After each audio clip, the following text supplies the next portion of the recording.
correct model number for it. Okay. And I just want, we expect that we'll still be able to do some amount of updates, and hopefully the security ones will be viable. And there's talk that they're going to separate the Chrome operating system from the Chrome browser. And if they do that, you'll be able to get the Chrome browser updates by yourself. Thank you for your help. We've got a whole session on that from the Chrome Learning Chromebooks program, and that would be on the Tech for Senior YouTube channel. You should be able to find that. You might want to take a look at that. I will have to go look for it. Thank you. Okay, let's see. 1, 2, 3, 4, 5, 6. I got 6 rows of 6 people, so there's about 36. Yep. Okay. Murray has his hand up. Murray, Yeah, Murray, are you Murray, ready how for are your you? presentation today? No, didn't you get my email? Did you get my email? No. Very Anyway, good. no, I've got a problem with my router. I can't access the machine that it's on. Don't worry. Don't worry. What we do, Murray, is the Premiere service is from a year ago. You gave an excellent talk a year ago, so that's what we're using. Oh, okay. Oh, Yeah, I didn't. so- Yeah, it's on the Premiere. Okay. So you don't sit back and listen to yourself. You sounded pretty good a year ago. Yeah. Well, I was pretty good a year ago. Yeah. It's about 8 months ago that I. Most of the time it is. For me, it's for the garbage. However, I think I'm okay now. Yeah. So it'll be on. So anyway, so you're all teed up and you're ready to go. Don't worry.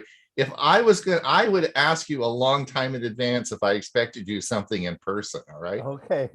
And double check and triple check, because he does that to me all the time. I know. Yeah, don't worry. I'm always on top of Hewie. I'm saying, da da da da da. Are you sure? Remember. So don't worry about it. We would give you lots of advance.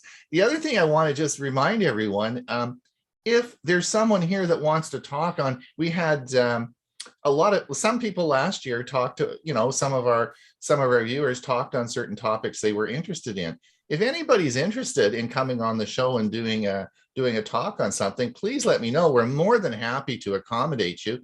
The only thing that with the time constraints, you have to sort of stay focused and try and get it done in 10 minutes. But if you want to come on and talk about electric cars, I thought that, I think that would be so cool if someone had a Tesla and wanted to give a 10-minute talk on their Tesla. I think it would be, lots of interesting things that we can talk about. So please don't feel bashful. Don't feel intimidated. You don't have to have a pre-recorded segment. You can just talk and show some pictures or something. And it would be interesting. I think it would be great. So if someone does want to do that, then just let me know. And if they are interested in pre-recording it so they don't screw it up and so on, we do pretty good editing too. Either Ron or I or both of us could work with you and pre-record it and time it out and edit out the oohs and ahs and ands and uhs and mistakes you make. And so we can work with you as well. Sure. All the coughs and clearing throats, stuff like that. Yep. Yeah. We can cut all of that out. Yeah, we can cut that out. If everyone who would like to, we certainly like. I want to get a picture of everybody. If you can turn your cameras on, those of you who are able to or want to, please do so, and then let me do a screen capture. Should we do this after I tell them about my show today, about my segment? No, I want how to to do look it now. better in Zoom. Look at all the happy faces there. All right, everybody smile. And I think I got a capture. And all I have to do now is I use Snagit and I've got it done. And thank you very much. Yeah, we got 2 screens though. Did you get both screens? No, because the second screen's no, I don't have 2 screens. I've got everybody on okay. one. Okay. It takes 40. I fill up at 49. So Oh wow, that's a big monitor then. I've got a question. My router, I think it was on its last legs. I was able to connect one computer to it for a while yesterday, but now I can't even connect that one. So I'm using a public Wi-Fi now for the meeting. But I probably want to get a new router, and I want a recommendation on a good router that is not too terribly expensive, but that's also open WRT compatible. So if anybody has any suggestions on that, I'd appreciate it. No, make sure it can do Wi-Fi 6. Yeah, well, that's part of it, and Murray, I Murray, I where are think- you living now? Are you living in an apartment or a house, or how well, big? it's called an independent living. It's a mixed independent living and assisted living called Douglas House. It's down near Dallas Road and off Dallas Road and So how many that- square feet, how many square feet are you talking about? For me, Mhm. it's about 800 roughly. Do you need Wi-Fi in your unit, or are you just gonna plug? Absolutely. Oh yeah, I've got. I mean, my phones have to have Wi-Fi, right? Okay. Well, I mean, that's not a very big area, right? So I mean, any of the routers, just go down to Best Buy and you're gonna, Well, except that almost none of them are open WRT compatible. I mean, you got to go through, look up every single one of them, and of course, you spend an hour looking them up, and you find that none of them are open WRT compatible. Mary, the Linksys are have those models. I can't remember what the model number is. Yeah, you got to look them up by each As, one. but I think it has WRT in its model name.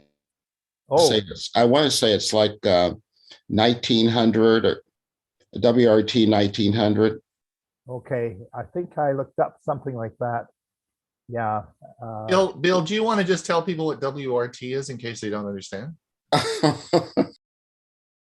Mary probably will tell you better, but it's one that you actually can go in and do some programming with the router. I'm not sure what the actual words mean.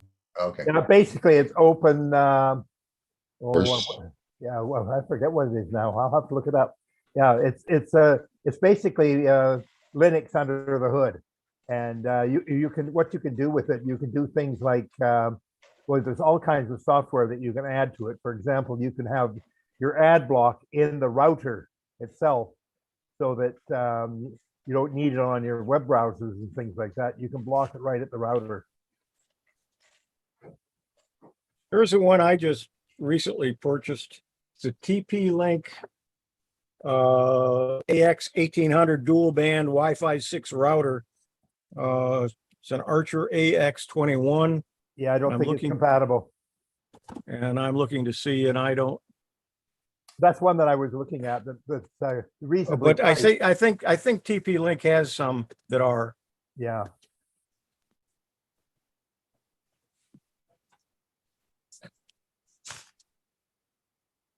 What's going on here? My camera's shifted or something. Who's your ISP provider, Murray? Shaw. And because Shaw will provide you with a router, eh? Is that? Oh, but theirs is no. I have my modem. I've got it. What do you call it? Bridged, so that it's just a modem, because I don't have you don't have enough control over their router. Right. So when it's set up as a router or as a Wi-Fi router, you don't have enough control over it. Besides, I have way more devices than it would. I've got to have a router and at least one switch. I think 2 switches to connect everything that I've got. All right. Yeah, I've got a 16-port hub. I have an gig- 8 port and a gigabit 5 hub. port. I've got a 8 port and a 5 port, and I've got an extra 5 port that I haven't connected up to anything yet. Just welcome everyone. If you're listening to us, you've come in. This is Tech for Senior. We're just sitting having a gab now until top of the hour when the show's going to start. If you have any questions, just you can raise your hand and we're happy to answer them. If you want to say hello or welcome yourself, do so. Please do so, because we there's a lot of people here today, and we may just miss you, and we'd like to say hello if you're new. If you and as I said, if you're interested at all in participating in one of our shows and giving us some ideas on stuff, let us know. We must have some drone pilots out there that want to do a bit of drone. That'd be cool too. Either electric cars, drones. What else, Huey, could we talk about? Oh, I'm sure some things we don't know about. Yeah, try and stump us. Talk on something that we don't even know anything about. That'd even be cool, right? Just make sure it's not expensive. Yeah, right. Yeah, I'm on a budget. Gail says that's it. I've been listening to Bill James too much, so she says that's it. No more gadgets for a while. But anyway, I have a slush fund, Bill. I'm not going to tell her about it. So anyway, I'm still going to get some gadgets. But I see a few names on here that I don't recognize. I don't know whether they've been on and I just haven't seen their names before or not. But if you're shy and don't want to open up your camera and tell us about yourself, just jot a few words where you're from and how you maybe heard of us or whatever in the chat box. We'd love to hear from you and get to know you a little bit. If you'd like to speak, go ahead and unmute and introduce yourself. Hi, Hewie. Can you folks hear me at all? This is Jim. Yeah, New kid we hear on you. the block. Oh, great.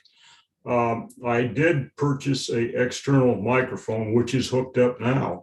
So I'm asking the question, can you folks hear me clearly? And is there much feedback or anything like that? There's no feedback. You do sound a little bit distant from it.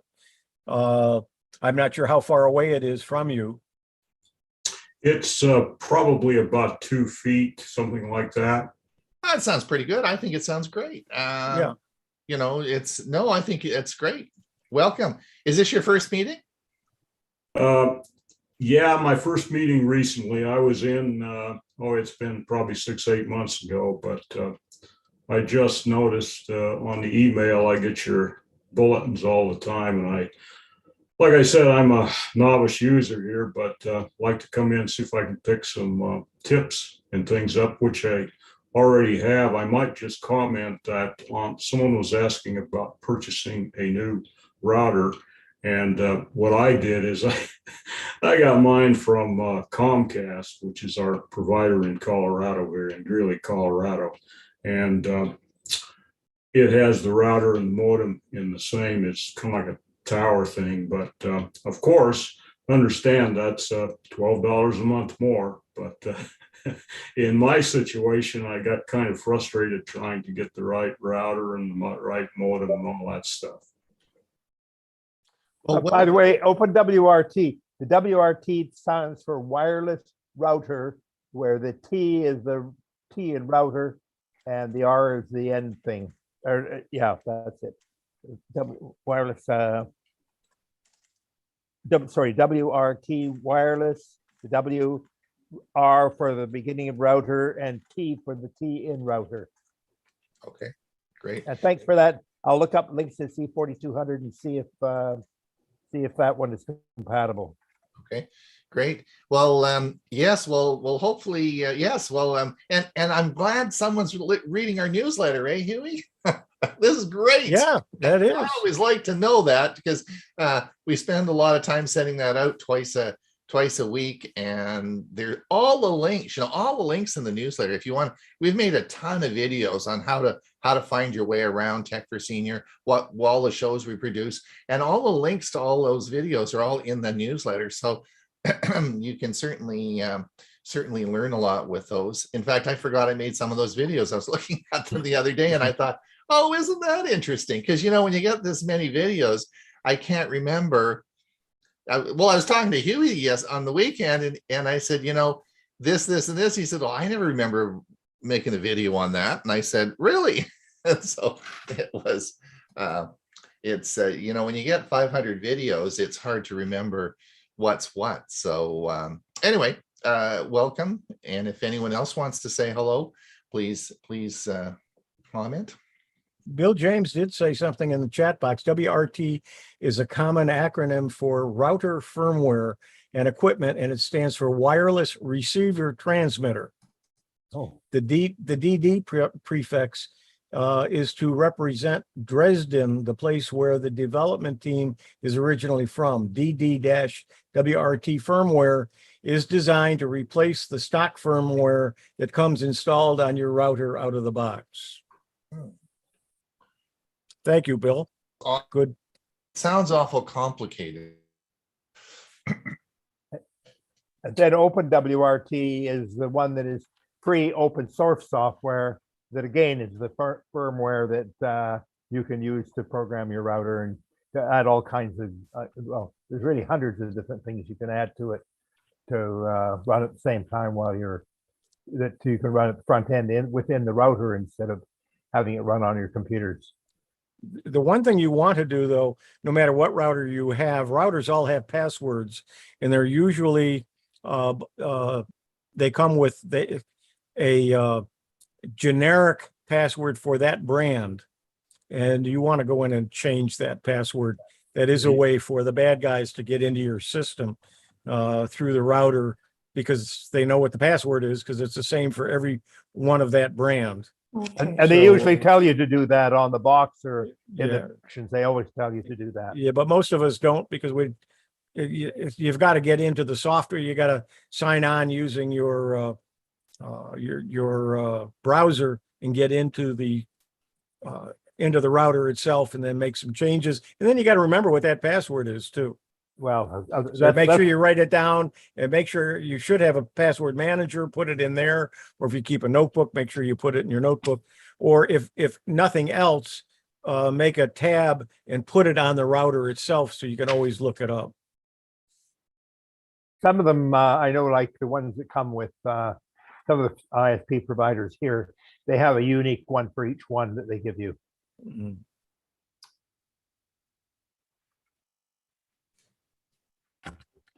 Yeah, that's usually for the sign-on, but not necessarily to get into the software, into the router. In fact, some of them don't let you do that.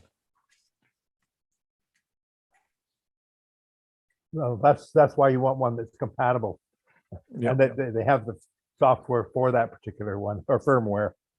Yeah, when I went from 200 gigabits per second to, or not gigabits, megabits per second to a gigabit system, they had to change out the piece of equipment, but they didn't change the router. And I asked the guy about that, and he said, "Yeah, you use the same crappy one for the gigabit service too." He says, "I would recommend buying your own, and you save the monthly fee on top of it." He said the one that we have is terrible. It's years old. It's old technology, and we don't have a newer one. So relying on them to have the best equipment is not always the case. And the other thing is, once you buy your own and you start saving that $12 a month, it usually pays for itself within a year. Oh, absolutely.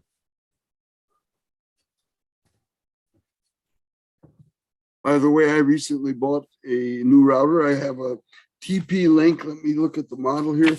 TP-Link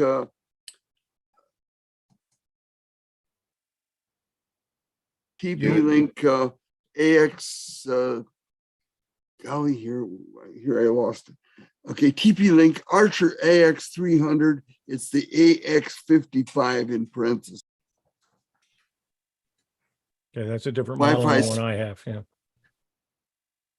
What did you say, Hewie? It's a different model than the one I have. TP-Link is another, it was a brand I didn't recognize, but apparently it's one of the more widely used routers now.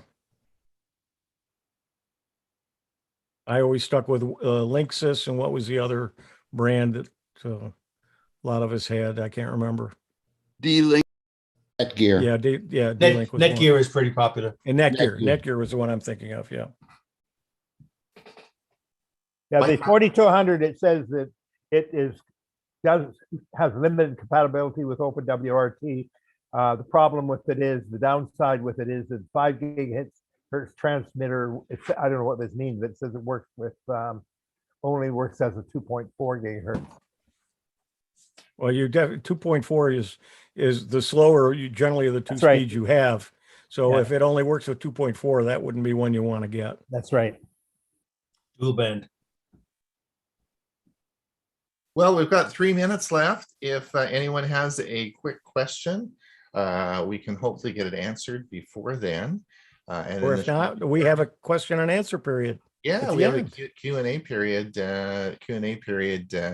after the show, so that'll be you can answer them then.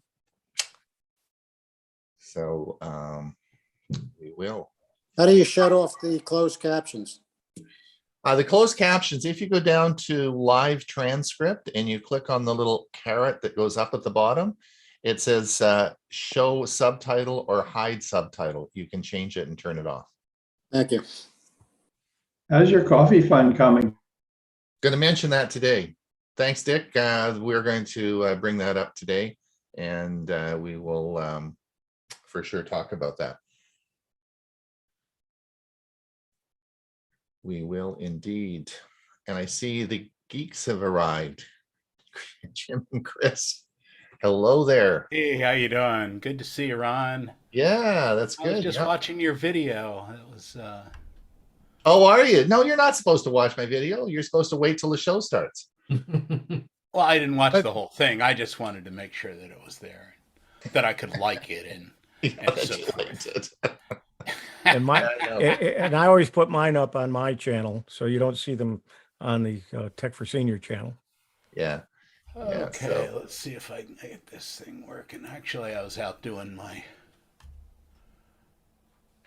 Yeah. All right. You guys back? Are you guys home?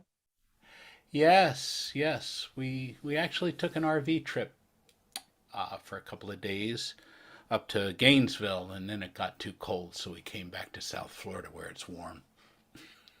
All right, I'm going to mute everyone and get ready for to start the show. So I'm going to hit mute.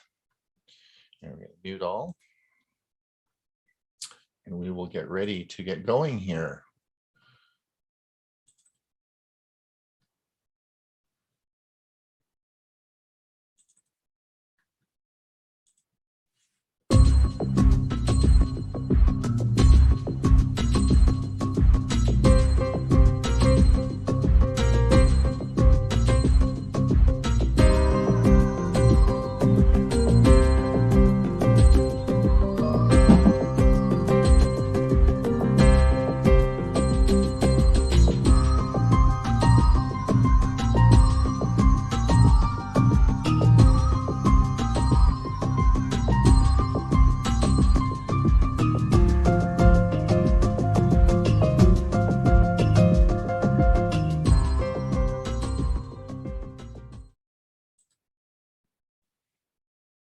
Tech for Senior, episode 96, January the 24th. 96, 4 more and we're 100, Hewie. Oh my gosh.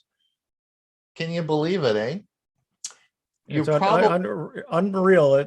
We thought it'd last, what, 4 or 5 weeks, and then we'd be done with it. Yeah. Well, it's everyone that supports us. I mean, we've got 81 people here all watching us, waiting for a great show, and we're not going to let them down. We're going to have a really great show today. You're probably wondering where Bob is. Well, he had a scheduling change, so Bob is not here today, but he will be probably on our Thursday show this week. And then, of course, here next week. So I've got Ray on the admissions there. Ray, are you letting everyone in, or is everyone okay, or what's happening over there on admissions? I'm letting in everyone that I like. Great. Very good. So for those of you, this is Tech for Senior. Welcome, everyone. We do appreciate you coming, and thanks so much. As you know, this is being broadcast over to YouTube. So thank you for watching on YouTube. If you're some of the people over there watching, that's great. The show's a little bit different on YouTube. We'll be going for about 50 minutes. And then just before Ray's segment, we will be, music segment, we'll be stopping the new YouTube broadcast.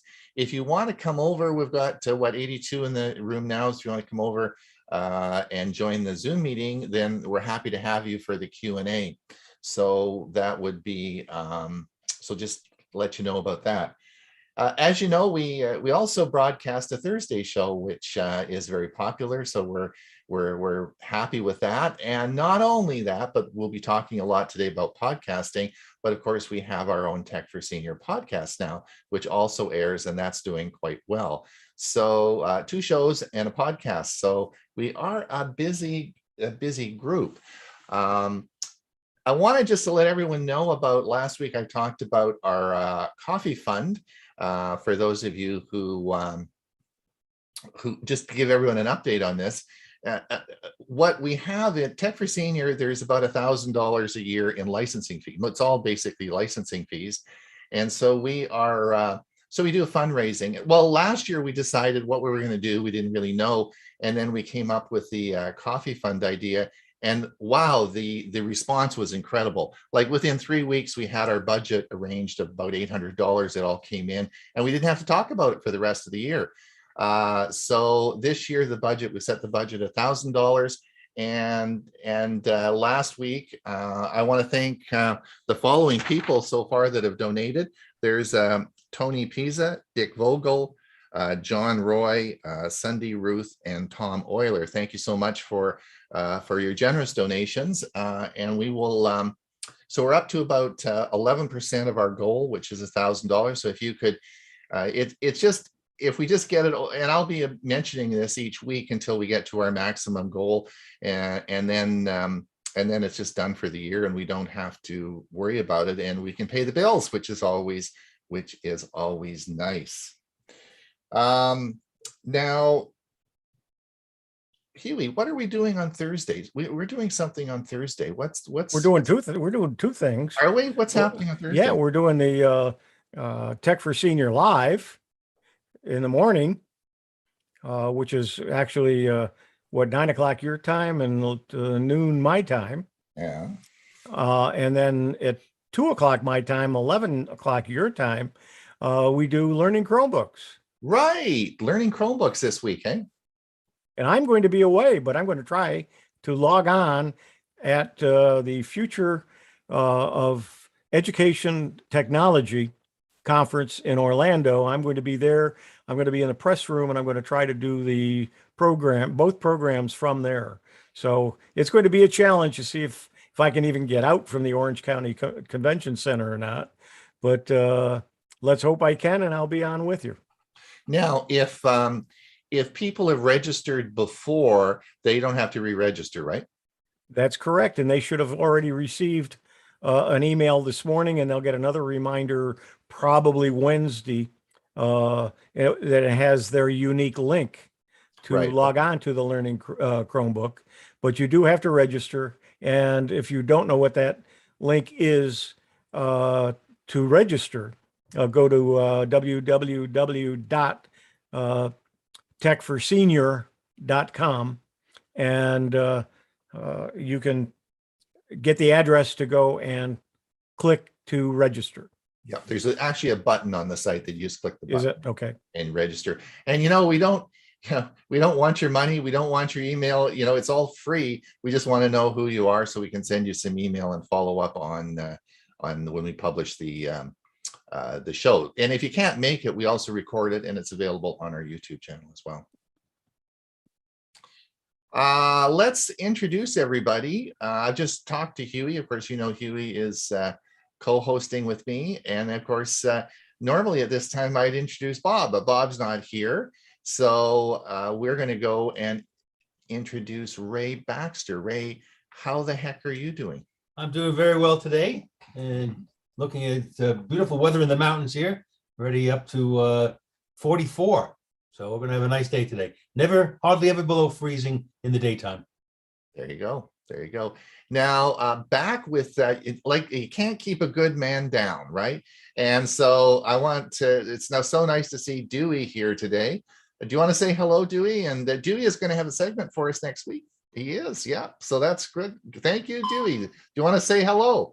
Yes, greetings, everyone. I'm doing pretty well and catching up on things. So I thought I might as well do a tech talk, and you'll see it next Monday morning. That's great. We're looking forward to that. Thanks a lot, Dewey. And Bill James. Bill, you're looking there all smiles. What are you smiling about? Oh, it's just a nice day today. We have 53 here. It's going to get a little bit warmer, but yeah, I'm just glad to be here as always.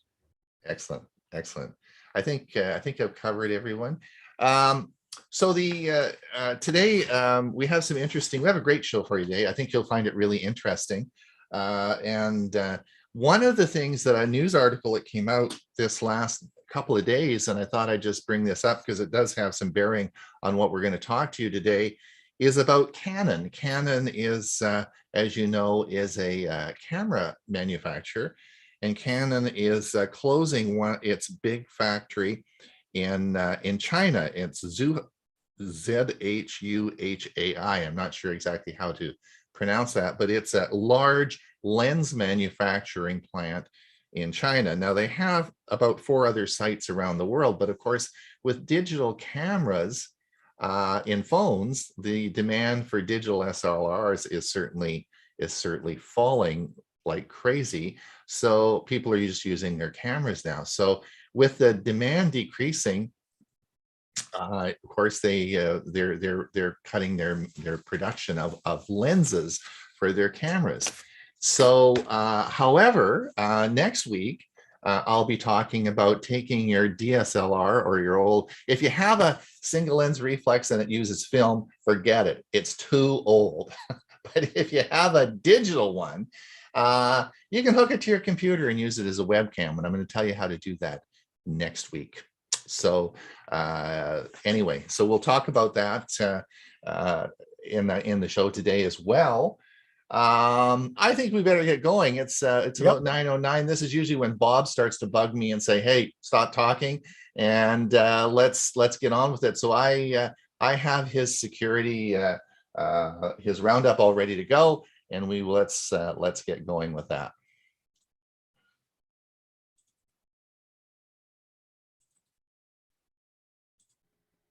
Here is the Avast Security News Roundup for the week ending January 21st, 2022. Zero-click Zoom flaw now patched.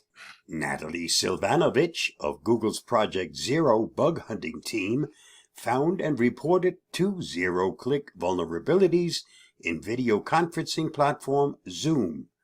Both flaws opened the door to attackers taking control of a victim's devices and servers without the victim having to do anything. Many people believe they are protected simply because they are cautious in the use of their devices, commented Avast security evangelist Louis Corones. This is the best example to show that anyone can be compromised without interaction from the user side. This is why it is so critical to update all our apps to make sure any known security hole is patched. To exploit the Zoom flaw, an attacker would have to have had to target Zoom accounts that are connected through Zoom contacts. After contacting the company, Silvanovich said Zoom was very responsive and supportive of her work. Zoom fixed the flaw and released a security update for the customers on November 24th. For more on this story, see Wired. Europol takes down VPNlab.net for cybercrime. A joint effort among 10 countries and Europol has taken down VPNlab.net for aiding and abetting cybercriminals on an international scale, according to a Europol press release. The virtual private network service was being used in support of serious criminal acts, such as ransomware deployment and other cybercrime activities. In a coordinated manner, law enforcement authorities from all participating countries seized and disrupted the 15 servers around the world that hosted the VPN service.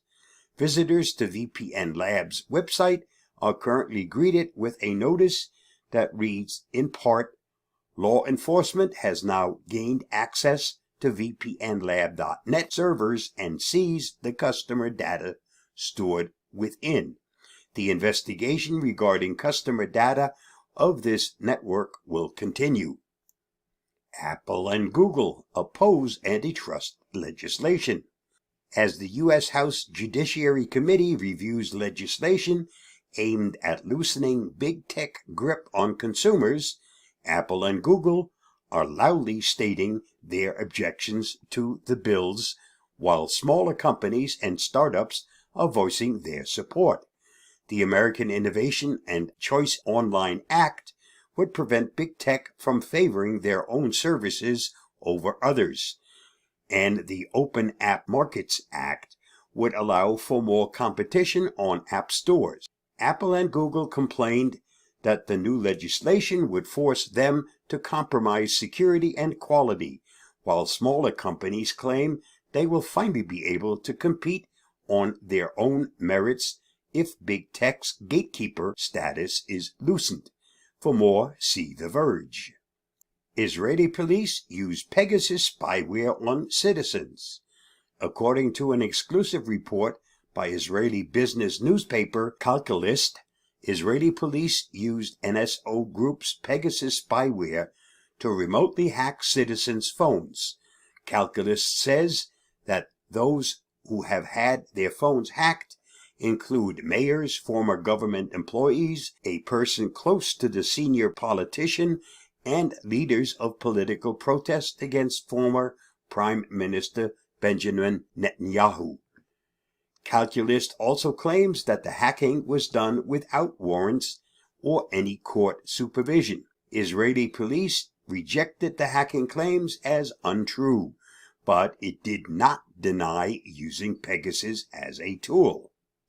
Lazarus stole nearly 400 million in cryptocurrency in 2021. North Korean cyber group Lazarus stole 395 million in crypto coins last year, which was a full 100 million more than its previous year's take, according to an investigation by blockchain analysts firm Chainalysis. The value of cryptocurrency has risen considerably over the last year, with Bitcoin rising 60% and Ethereum rising 80%.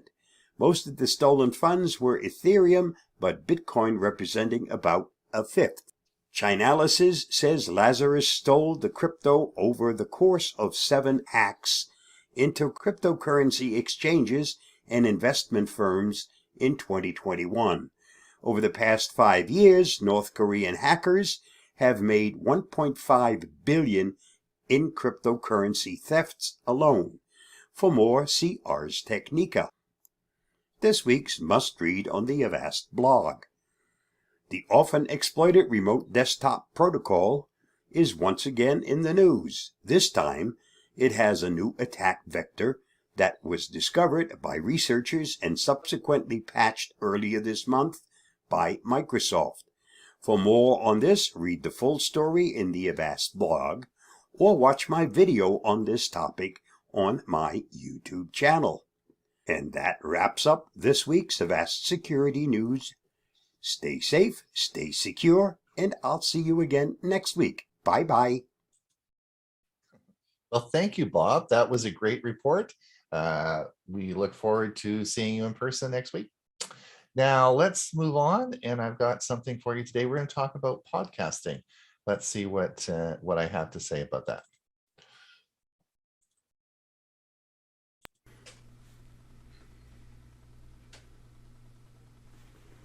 Oh, hi. It's Ron Brown with Tech for Senior. I was just listening to a podcast as I was waiting. It's so interesting because you can listen to music, technical stuff. Podcasts have such a great variety of topics that you can just put your mind at ease, and you don't have to look at a screen. You can just sort of sit there and listen to the audio. They really work out very well. If you don't listen to podcasts, I would encourage you to do so. You know, of course, at Tech for Senior, we are super excited about our new podcast that, of course, we've been putting out for the past 2 weeks. It's getting pretty popular now, so you might want to try it. But a lot of you probably don't know what podcasts are. Maybe you've never podcasted before. So over the next few weeks, I'm going to talk about different podcasting services and how you can easily listen to podcasts. So let's start today with Google Podcasts. Let me show you how to do it. All right, let's see how to see a podcast on our Windows 10 machine. Could also be a Chromebook as well. Let's have a look. Let's come up to our little 9-dot menu. We're in our Chrome browser. We're going to come up to our little 9-dot menu here. Let's click this. Now we're going to see all our programs that we have. These are all our Google programs. As I come down here, you'll see that I have the option of one that says podcasts. Now remember, we can move these and change these around. So I'm just going to move this up to the top because I want to keep it up there because I'm listening to podcasts all the time. So I'm just going to keep it up here. Let's click on this. And this is going to bring up my podcasts that I can listen to through this this app. So if we look at our my subscriptions that I have on this particular podcast app, see I'm listening to the Tech Guy, the Daily News, and Tech Briefings. Now let's look down and see what we have here. Well, we have Google has made some suggestions for me, and there are some suggestions here. I have options where Google has grouped podcasts that I might be interested in. So let's have a look what our options are. We have popular trending, and these are some suggestions they have for me. Top podcasts in society and culture. Top podcasts in comedy. Certainly we have a good laugh these days. Top podcasts in news and politics. Top podcasts in sports and recreation. Top podcasts in education. Top podcasts in business. And of course, one that I'm interested in is top podcasts in technology. So let's come back up to the top here. I wonder if Tech for Senior is here. Let me just type in and let's do a search, because you can now search across all the podcasts and different services. So let me just type in Tech for Senior. And we're going to type and click enter. Well, look what we found. Yes, indeed. We found our podcast, Tech for Senior Live. Here it is right here, seen on the Google network here, the new Google Podcast Network. So I'm going to click the little button here that says subscribe. Now, let's come back and we'll come out of this.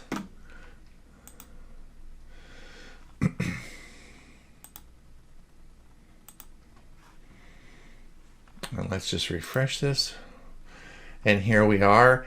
We have now subscribed to the Tech for Senior podcast, so you can listen to us. So if we click this, it now shows that we have, this is the information, the preamble that I've written about our podcast. And it tells us that there are available episodes, of course. We have 2 episodes. Of course, the live episode on episode 42 that was recorded on January 13th. And of course, we have Tech for Senior live pocket episode 41. So these, and if we want to listen to them, we just click this and it's going to load up. And there we go. It's going to play. So those are so coming back now, if we want to come back, we just come over here and we just click here. And of course, it brings up our podcasts, and now we have subscribed to Tech for Senior. Now, you of course could do this on a Chromebook. You could do it on an iPad, anywhere where Chrome is, and you just have the 9-dot menu where you have all your Google apps, which of course are in your Google account. You can just click this 9-dot menu, and you'll be able to get to your podcast. So this is podcasting through Google, and we're going to show you over the next few weeks different podcast services that you can use and how you'd find Tech for Senior on different podcast services. All right, let's have a look and see how we're going to get the Google podcast on our smartphone. I'm going to use my Pixel 3 and show you how this works on Android 12. So here we are. We're going to go to the Play Store. We're going to type in Google Podcast. And there it is, Google Podcast. So we're going to, it says right at the top, Google Podcast. And here we are. And of course, it shows that I have, in fact, already installed this. So we're simply going to click Open, and this will open it up. And now look at the top. Let's see what's happened. Yes, there's Tech for Senior, of course the Tech Guy, and of course the same 4 subscriptions that you saw on my PC. So that's pretty cool. So now if we want to listen to Tech for Senior, we just click here. It tells me we're subscribed. These are the shows again. And if we want to play it, well, that's podcasting with Google. It's Ron Brown with Tech for Senior. We'll see you next week when we talk about some other podcasting services. Try it out. Listen to some podcasts. Have some fun. Till next week, stay safe, and we'll see you soon.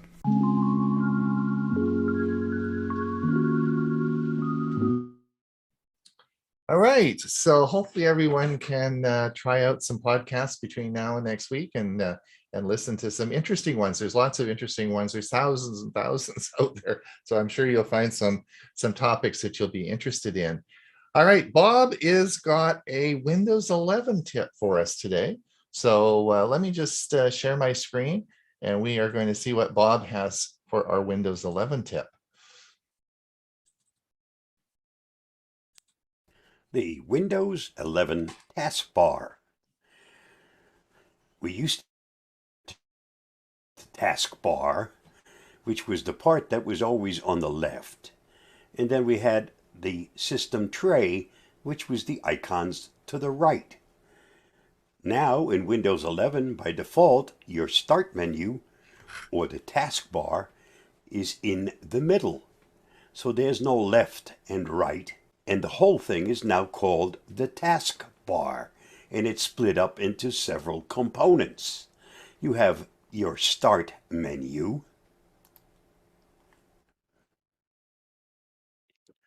You have your search bar.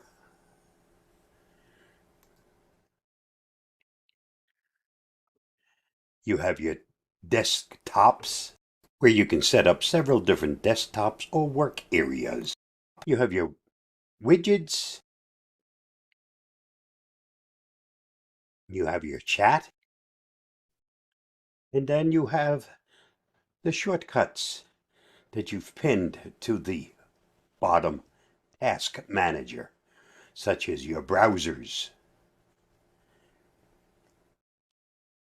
file manager, and whatever else you've decided to pin to the taskbar.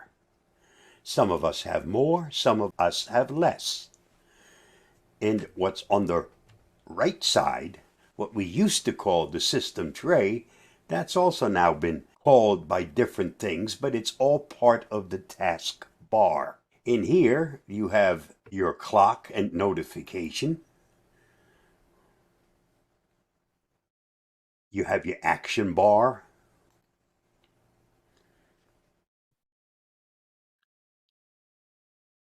You also have quick ways to get to things like your speaker, your internet connection, your microphone, and the items that you've decided to pin to the bottom, the programs that start up when the system starts, and those items that you have decided to hide.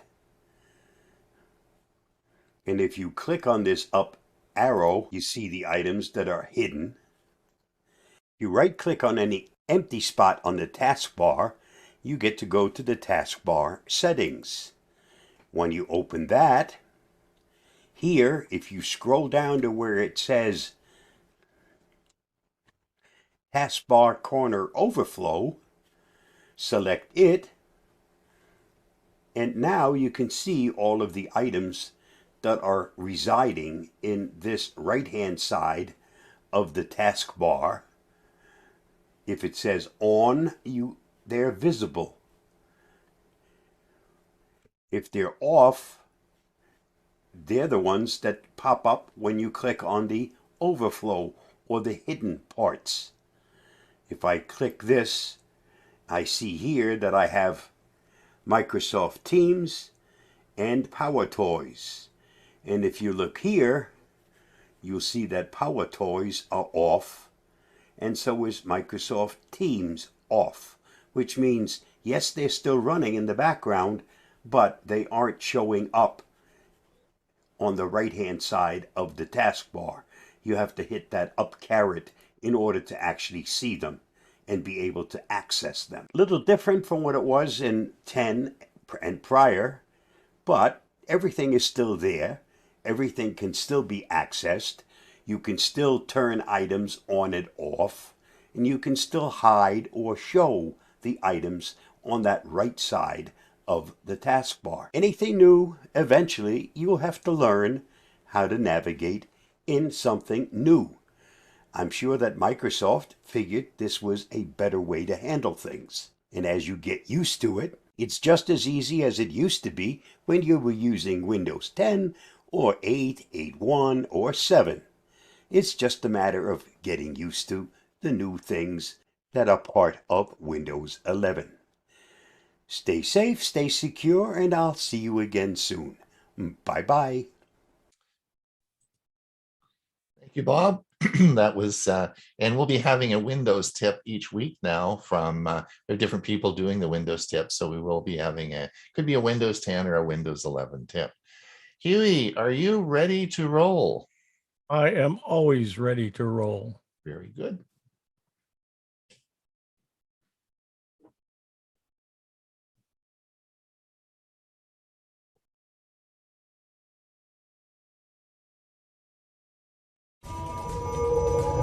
Tech for Seniors present the website of the week with Hewie Poplock.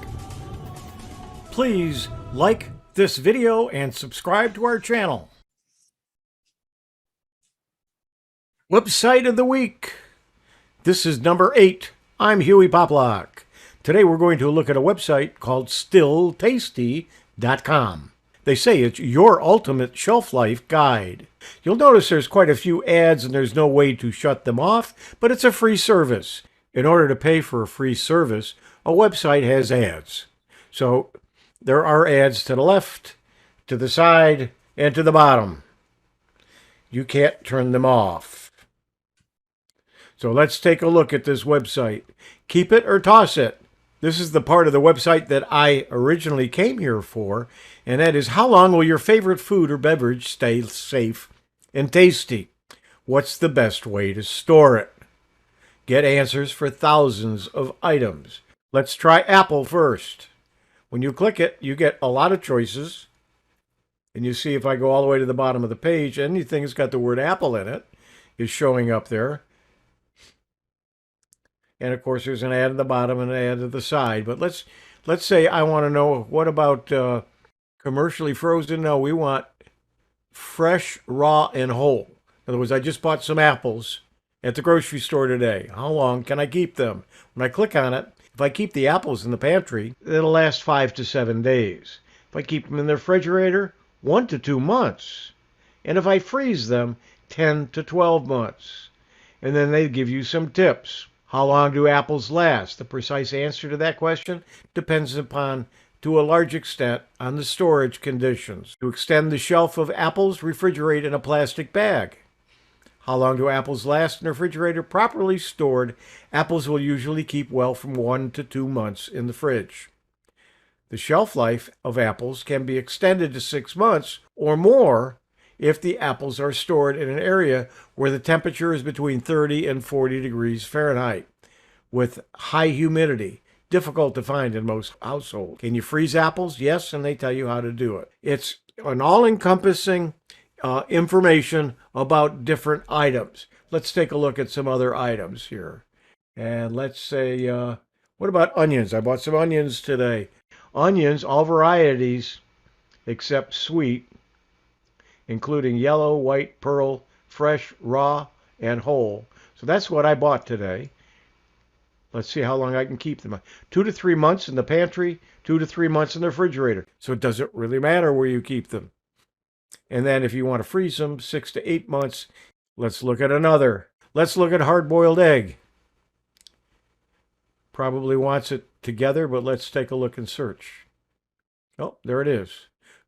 Eggs cooked, hard-boiled. They'll stay in the refrigerator for a week. So if you hard-boil eggs, don't plan on keeping them more than a week. So don't do the whole dozen if you're only going to do one a day. I get Chinese takeout quite often. How long can I keep it in the refrigerator if I don't eat it all? Chinese food, sweet and sour pork. Homemade or takeout. 3 to 4 days in the refrigerator, and I can freeze it for 3 to 4 months. And it gives you some information. And the freezer time shown is for best quality only. Leftover sweet and sour pork that has been kept constantly frozen at 0 degrees Fahrenheit will keep safe indefinitely. Of course, you're going to probably get freezer burn. Okay, I must have spelled it wrong, but they kind of figured out what I meant, so I'll click it. And horseradish prepared, commercially bottled, sold unrefrigerated. I usually get it refrigerated, but as I recall, but let's take a look and see what they say. 3 to 4 months. So if you've got any horseradish in your refrigerator that's more than 4 months old, you probably ought to toss it. And we'll try one more. Let's try flour. I don't use much flour at home, but occasionally if I'm going to roast a turkey, I want to do it in one of those roasting bags, and you have to put just a couple of spoonfuls of flour in there. So if I get flour, how long can I keep it? Flour, white, all-purpose, unopened or open package. It will last 1 year in the pantry. If I kept it in the refrigerator, it would probably last 2 years.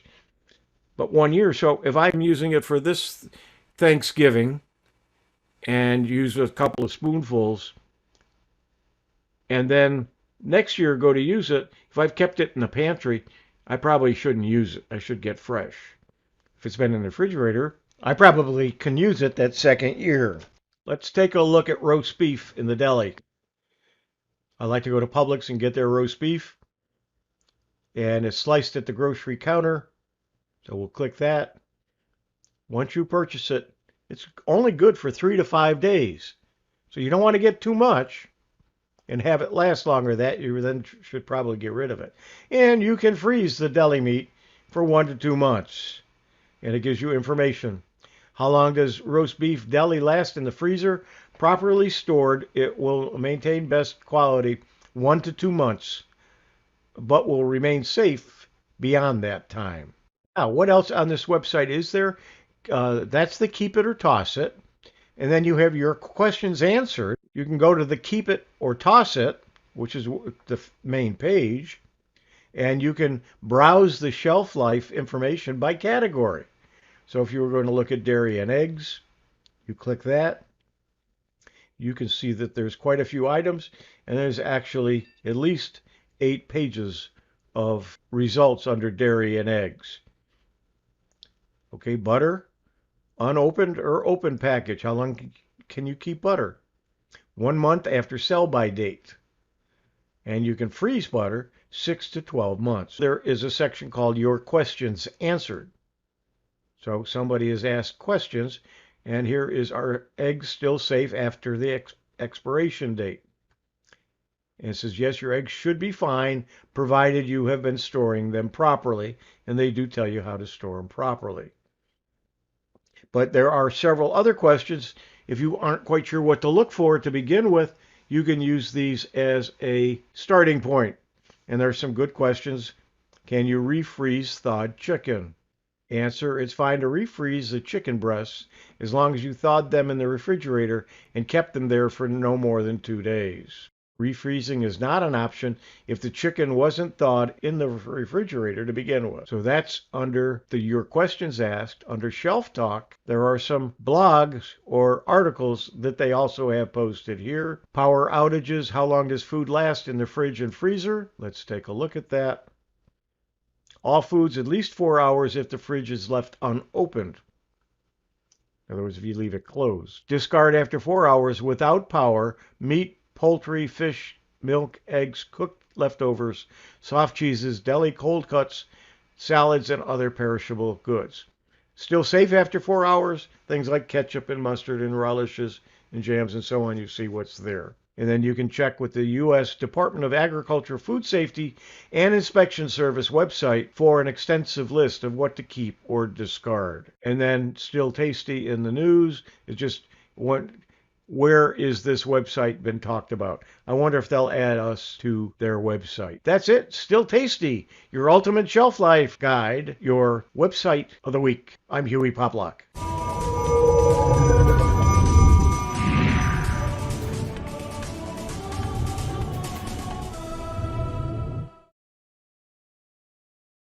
And one thing to add there, a lot of you travel a lot. A lot of you go back and forth between two homes. And one way to check to see if your freezer was down at all is take some kind of a container, put put some water in it, fill it about 3/4 full, and then put a quarter on top of it and put it in after it's frozen. Put a quarter on top of it. And then when you go away, when you come back, if that quarter's still on the top, your freezer has been functioning the whole time. But if you see it's somewhere in the middle or down at the bottom, that means it thawed, the quarter dropped, and then refroze when it turned back on. With that, Rod, turn it back to you. That's a great idea. Wow, that's really, yeah, that's a cool idea. I'm going to do that. That's great. All right, listen, I'm going to teach everyone now how to look better in Zoom. Yeah, this is cool. You should have fun with this. Hopefully everybody likes it. Let's share my screen and we'll see how we do with this.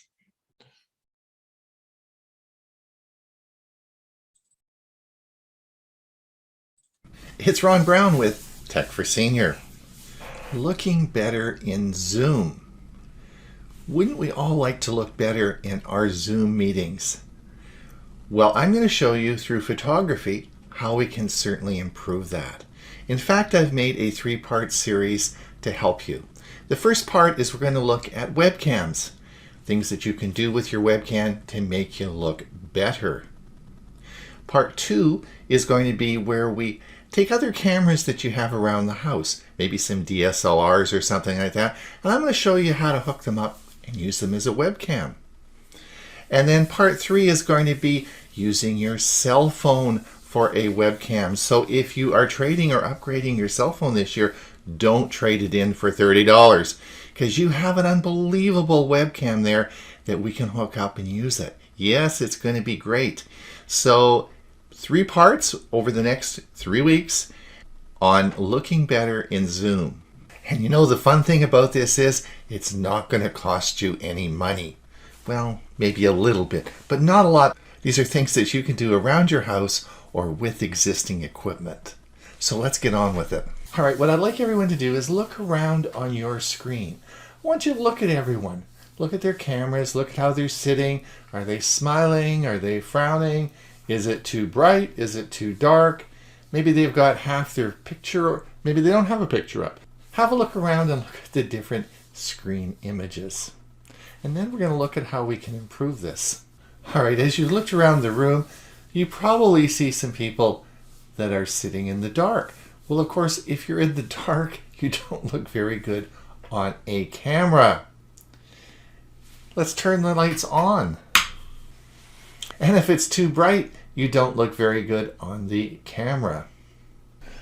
And if you're sitting part on and off the camera, that doesn't look very good either. All right, let's talk about cameras. If you have a laptop, then you're going to have a camera usually at the top of your screen, and this is called a rear-facing camera as compared to a forward-facing camera that would be on the other side of your laptop. Most laptops have rear-facing cameras, and they're mostly meant for Zoom calls, not photography. If you have a PC, then you're probably going to have a webcam connected to your PC. So what is a webcam? Well, a webcam is a camera that plugs into the USB in your computer and just works. In other words, you can take a camera and take the signal and picture of a camera and just plug it in and it works on your PC. So you'll probably have one of those two. Most of you, I gather here, will have laptops and be using the built-in cameras that are usually at the top, although they can be at the bottom of the screen. All these cameras will give you pretty darn good pictures. They'll be quite clear and the color won't be bad at all, but they need light. You need to, for these cheaper cameras, you need light, lots of light. So what my advice to you is, if you have a light in the ceiling, turn it on. If you have a floor lamp, turn it on. If you have curtains and the curtains are closed, open the curtains and get more light in the room. If you light the room up, your camera on your laptop or even on your webcam will get a lot better. They don't do well in darkness. So throw the light at it. Yes, you may have to turn it around on the table because you don't want, of course, the sun blaring in on the back of you because you'll never see your image. But so you have to turn it around on the other side of the table. But if you want to simply improve the image, put more light in the room. Now, yes, you can get clip-on lights, little ring lights. These, you can buy these for $15 or $20. These are on, you can buy them on Amazon. There's tons of them around, and they just clip on top of your monitor or on top of your laptop, and they'll give you some great pictures and great light and great pictures. So you don't have to spend a lot of money, but just turn on the lights, and you will find that your pictures will immediately get a lot better. So you will get much better pictures if you clean your cell phone, if you clean your webcam, or if you clean the screen on your laptop. Taking images through a dirty lens will never give you a good picture. Now, there are a lot of commercial products that you can use on your laptop for cleaning your screen. I'm not going to go into these today, but there are safe, easy to use products that you can pick up at Best Buy or on Amazon. It's important that you don't use Windex or paper towel or anything harsh because all these glass surfaces have very protective coating on them. Best Buy recommends you just take a microfiber cloth, spray a little water on it, and just wipe it easily over the screen. Staying away from the edges, of course, because you don't want any water to get down into the electronics of your device. This would be a very bad thing. But please keep your lenses clean. It would give you a much better picture. All right, the third way to improve your image is position your laptop. Now, in this example, I call this the up your nose look or the nasal hair look. Neither of them are very flattering. So it's much better if the camera is looking down on your face rather than up. Now, most people who have laptops and who have the rear-facing cameras in their laptops leave them on a desk, and often they're looking down at the camera or their laptop. This will give you the up the nose look. And as you can see in this example, on the left side is the up your nose look, and on the right side is where your camera should be, higher up. Now with a laptop, it's often easier just to lift it up. Put a couple of books under it, lower your seat down. Try to get the camera so it's coming down onto your face rather than looking up. And try not to look down at the camera. The best way to position your camera if you have a webcam is to clip it on top of your monitor in the center. Then you do have to look up a little bit and look at the camera, but you'll get a much better picture than an up your nose look. Now, the other thing you'll see on my screen is a little tag, and it says smile, smile. And that's one thing you always have to remember is to smile. If you're on camera, smiling makes your picture so much better. So just think about that next time you're having a Zoom meeting. I own two Logitech cameras. I own the Logitech HD C310 and I own the Logitech HD Pro C920. So what the heck's that all about? Well, up until 3 years ago, I didn't do much video recording and barely used the cameras. In fact, the 920 sat in an unopened box. When the pandemic hit, webcams became very scarce. And I kept seeing all these reports of the C920 going from about $59, which it is today, up to people were paying $400 for this camera. When Hewie and I started Tech for Senior, I took the two cameras out. I took the Logitech C310 and I took the 920 out, connected them together, and I liked the image and picture that the Logitech 310 gave me. I just plugged them in, looked at them, and I said, I like that picture better. So as time went on, I got a bit more interested in 920. I thought, what the heck is going on with this camera? Why is it so expensive? Well, then I hooked the camera up and explored it and found out that there's software that comes with these cameras. And it's incredible software. It's amazing software what you can do. And once I adjusted the software on the 920, it became obvious that it was a very amazing camera. And even today, the Logitech C920 is one of the best webcams that you can purchase today. It's been around for a long time. The Logitech has sold millions and millions of these cameras, and I think it is the staple of webcams in the industry today. And that's the Logitech C920.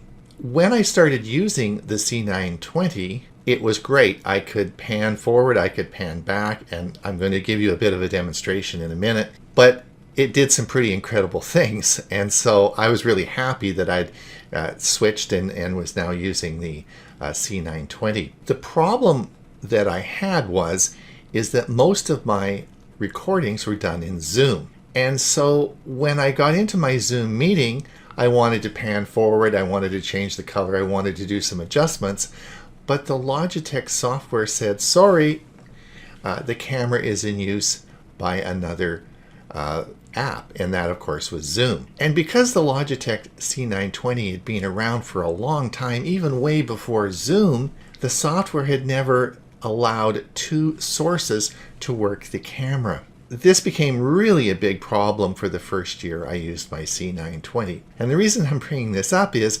because Logitech has new software for it. And I wanted to make you aware, if you do use this camera, please download the Logitech C922 software. I'll put the link in the show notes, because this is an updated software that will allow you to use your 920 with Zoom, and you can actually adjust all the features that I'm going to show you while you're in a Zoom meeting. So this is the Logitech C922 Pro Stream webcam control. Now you'll see that we have a number of options for us. We can actually zoom in. Let's see how that works. There we go. And we can actually move the camera to the left, or we can move the camera to the right. So you have a lot of control over how the camera is going to look. Let's go to the advanced setting. Now with the brightness, we can turn the color down, we can turn the color up. We can adjust this. We have contrast. And of course we have autofocus, so we can manually focus it, or we can of course leave it on autofocus. We have color intensity and auto white balance to change that. All right, so please remember the software. Software comes with your webcams, and you can actually improve the picture quality by making some adjustments. So please remember, if you are using the most popular webcam that's made today, the Logitech C920, that you use the updated software. It's the same software that's used for the C922, and I'll put a link below. Part 1, looking better in Zoom. Next week, I'll talk about why I just purchased a new webcam made by a company called Elgato, and it is a face cam. I'm also going to explore other cameras that you have around the house, maybe some DSLRs that you can hook up to your computer and use as webcams. And that's all going to happen next week. So it's Ron Brown with Tech for Senior. You know, please remember the like and subscribe thing. It's so important that you like it. And if you really want to see us continue making videos like this, please subscribe to the channel. So until next week, Ron Brown with Tech for Senior. All right. Very good. Very good. Thank you. I like that. More to come, as they say in showbiz, more to come. I just want to, before we get to Ray with his music, I wanted to say goodbye to our YouTube fans. If you, we're going to be stopping the live stream now. If you want to pop over, and there's what we got 80 in the room today, so there's still lots of room. Come on over and you participate in the Q&A, which will be starting at top of the hour. If not, we will see you same time, same place.